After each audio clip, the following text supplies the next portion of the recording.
Dobrý den, dnes je 5. června 2015 a protože máme optimální podmínky na termosolární léčbu, tak jsme se dnes sešli, abychom si zdokumentovali, že je možno dosáhnout teplot nad 40 stupňů Celsia v celém plodišti.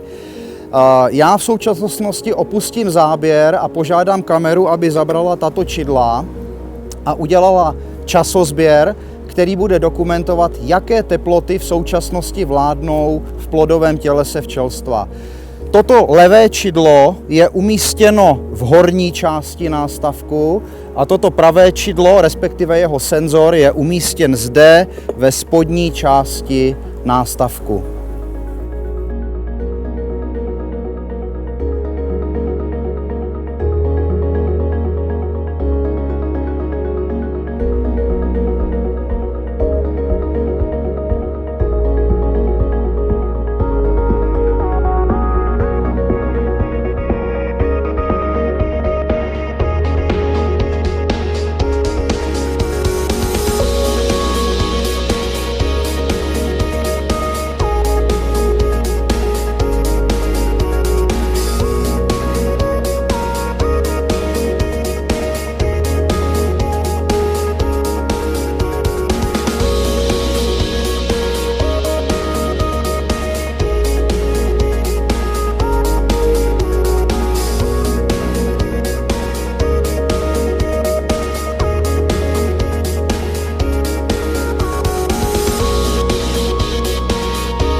Tak, právě jsme si dokázali, že je možné nejen dosažení, ale také dlouhodobé udržení léčebných teplot.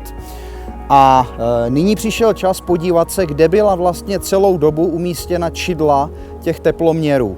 Takže já otevřu úl a podíváme se, kde ta čidla celou dobu byla.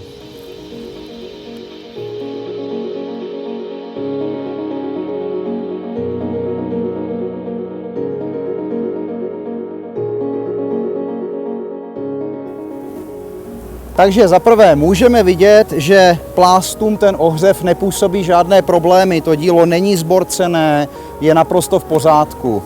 Jedno to čidlo bylo skutečně zavedeno v dolní části rámku a to druhé v horní části rámku nad plodem, nad plodovým tělesem.